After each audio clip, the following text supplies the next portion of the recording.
الحمدللہ. اور اس کے بعد کہا گیا رب العالمین. رب جانتے کس کو بولتے؟ رباب کہتے ہیں سحاب ابیض، اس کا مادہ بھی ریب ہے اور رب کا مادہ بھی ریب ہے. رباب پانی بھرے ہوئے بادل کو کہتے ہیں. اور آپ کو معلوم ہے کہ اس بادل میں جو پانی ہوتا ہے وہ جب برستا ہے تو اس پانی کی وجہ سے نباتات میں نشو و نما ہوتی ہے. جی گویا یہ پانی جو رباب میں ہے، بادل میں ہے، یہ پانی نباتات کے نشو و نما کا باعث ہے. ایسے ہی اللہ رب ہے، کائنات کا ذرہ ذرہ صرف اسی کی رحمتوں کی، ربوبیت کی بارش کی وجہ سے پل رہا ہے. جی جی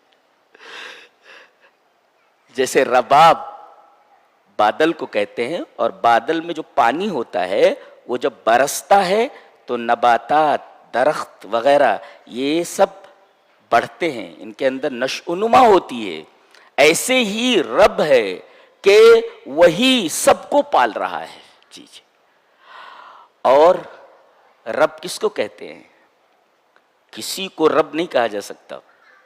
الرب اضافت کے ساتھ بول سکتے ہیں، رب البیت گھر کا رب، گھر کا مالک، رب السفینہ کشتی کا رب. لیکن اگر واحد بغیر اضافت کے ذکر کیا جاتا ہے تو صرف اللہ کے لیے آتا ہے. جی جی تو رب کس کو کہتے ہیں؟ کسی چیز کو جس چیز کی ضرورت ہو اور جتنی ضرورت ہو اور جہاں ضرورت ہو پہنچا دینا، یہ ربوبیت ہے. پھر سے ریپیٹ کرتا ہوں، کسی چیز کو، کسی چیز کی، کسی جگہ جتنی چیز کی ضرورت ہو پہنچا دینا، یہ ربوبیت ہے. ماں کے پیٹ میں 3 تاریکیوں کے اندر اللہ تبارک و تعالیٰ پالتا ہے انسان کو. یخلقکم فی بطون امہاتکم، تمہاری ماؤں کے پیٹوں میں تمہاری تخلیق کرتا ہے وہ. فی ظلمات ثلاث، 3 اندھیرے ہوتے ہیں. اللہ فرماتا ہے مخلوق کوئی بھی ہو، وہ جب کوئی چیز بناتی ہے تو اجالے کی محتاج ہوتی ہے. جی اندھیرے میں کوئی چیز نہیں بنا سکتی، کیسے بنائے گی؟ وہ اسے دکھائی نہیں دے رہا ہے. تو گویا کسی چیز کو بنانے کے لیے اجالے کی ضرورت ہے، روشنی کی ضرورت ہے. اللہ فرماتا ہے مجھے کسی چیز کی تخلیق کے لیے اجالے کی ضرورت نہیں ہے.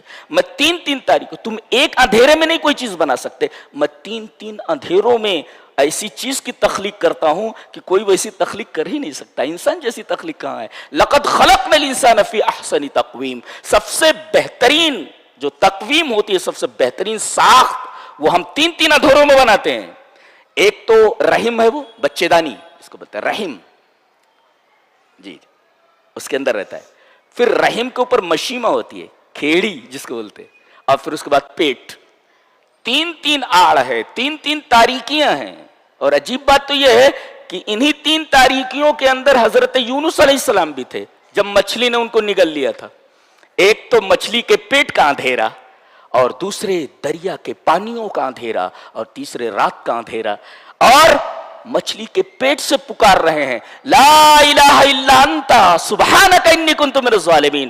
مچھلی کے پیٹ میں ہے، 3 تاریکیوں میں ہے، اور ان کی آواز عرش والا سن رہا ہے. اللہ اکبر، ڈائریکٹ سن رہا ہے، کسی وسیلے کی ضرورت نہیں اسے. اللہ، یہ ہمارا رب ہے، 3 تاریکیوں کے اندر تمہاری تخلیق کرتا ہے، اور تمہیں اس جگہ جس چیز کی جتنی ضرورت ہوتی ہے پہنچاتا ہے. اسی وجہ سے رب ہے وہ. وہاں نہ ڈاکٹر کا کوئی دخل ہے، نہ باپ کا کوئی دخل ہے، نہ ماں کا کوئی دخل ہے. صرف اور صرف اللہ تبارک و تعالی ہی اپنی ربوبیت کو ظاہر کرتا ہے وہاں.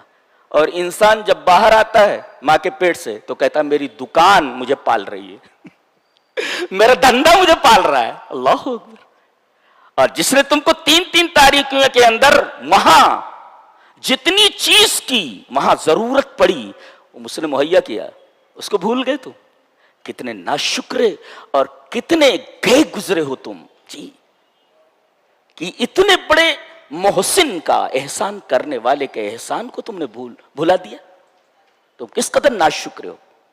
اللہ نے اسی وجہ سے فرمایا وَإِن تَعُدُّوا نِعْمَةَ اللَّهِ لَا تُحْصُوهَا إِنَّ الْإِنسَانَ لَظَلُومٌ كَفَّارٌ, کہ اگر تم اللہ کی نعمتوں کو شمار کرنا چاہو تو شمار نہیں کر سکتے. انسان کتنا بڑا ناشکرہ ہے, کتنا بڑا ظالم ہے, بولتا ہے اللہ تعالیٰ. باہر نکلتا ہے تو کہتا ہے میری دکان مجھے پالتی ہے, میرا دھندا مجھے پالتا ہے. کس قدر احسان فراموش ہے انسان. جی الحمدللہ. کن کو پالتا ہے؟ العالمین. العالمین کل ما سوی اللہ, اللہ کے علاوہ جتنی بھی چیزیں ہیں سب مخلوق ہیں اس کی, اور اللہ کے علاوہ جتنی بھی چیزیں ہیں سب کو پال رہا ہے وہ, سب کا رب ہے وہ. ایک پتا گرتا ہے تو اس کو معلوم ہوتا ہے, وہ پتے کو بھی نشو و نما دیتا ہے. جی جی. عالمین من کل ما سوی اللہ, اللہ کے علاوہ جتنی بھی چیزیں ہیں ساری کی ساری عالمین کے دائرے میں ہیں, عالمین کے زمرے میں ہیں. رب کس کو کہتے ہیں؟ اس کو عربی میں یوں جان لیں, جس کے اندر تین صفت ہو. مجتمع فی ثلاثۃ اوصاف هو الرب, جس کے اندر تین صفتیں ہوں وہ رب ہے. اور تین صفتیں اگر کسی کے اس میں سے ایک بھی نہ ہو تو رب نہیں ہو سکتا. کیا؟ الملک, مالک لکل شیء, ہر چیز کا مالک. اچھا. اور الخلق, خالق کل شیء. نمبر 3 تدبیر, المدبر الجمیع الامور, تمام چیزوں کی تدبیر کرنے والا. قدم قدم پہ تم اللہ کی تدبیر کے محتاج ہو. جی کار آ گئی سامنے اور اچانک تمہارے سامنے سے اس نے ڈائیورشن لے لیا, بچ گئے تم, نہیں تو سیدھے کار کی زد میں تھے تم. بچایا کس نے؟ المدبر الجمیع الامور. جی جب تک زندہ رکھنا ہے تب تک حفاظت کرتا ہے. جی تو خالق کل شیء, ہر چیز کا پیدا کرنے والا. دوسرے مالک لکل شیء, ہر چیز کا مالک. اور التدبیر, المدبر لجمیع الامور, تمام کائنات کی تدبیر کرنے والا وہی. تو مجتمع فی ثلاثۃ اوصاف هو الرب, الخلق, الملک, التدبیر. جی ملک, یہ دیکھو یہاں مالک یوم الدین کہا گیا. مالک یوم الدین, ایک ہوتا ہے مالک اور ایک ہوتا ہے ملک, دونوں کراتے ہیں. یہاں یوں بھی پڑھا جا سکتا ہے مالک یوم الدین, ہے یوں بھی پڑھ سکتے ہیں مالک یوم الدین. یہ قرات بھی صحیح ہے, غلط نہیں ہے اگر کوئی پڑھتا ہے تو, نماز میں یا کہیں بھی پڑھ سکتا ہے. مالک یوم الدین, مالک, اور ملک یوم الدین, ملک بھی پڑھ سکتا ہے. مالک مانے مالک اور ملک مانے بادشاہ. مالک اور ملک میں فرق سمجھتے ہیں؟ مالک کہتے ہیں انت تملک, آپ کسی چیز کے مالک ہیں. جیسے ایک گلاس ہے, اس کا میں مالک ہوں. اچھا, ملک کس کو کہتے ہیں؟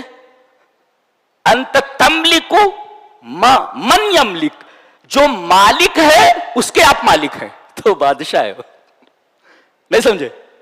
آپ کسی چیز کے مالک ہیں. جیسے ایک گلاس, یہ میری ملکیت میں ہے تو میں اس کا مالک ہوں.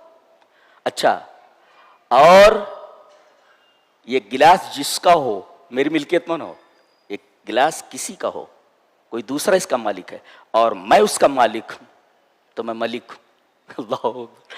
تو مالک کہتے ہیں انت تملک شیئن, کسی چیز کے آپ مالک ہیں. اور ملک انت تملک من یملک, آپ مالک ہیں اس کے جو مالک ہے. آپ مالک کے مالک ہیں تو ملک, اور آپ کسی چیز کے مالک ہے تو مالک. تو اللہ تبارک و تعالی ہر چیز کا مالک ہے, اور جو بھی انسان, جو بھی مخلوق کسی چیز کی مالک ہے, اس مخلوق کا بھی مالک ہے.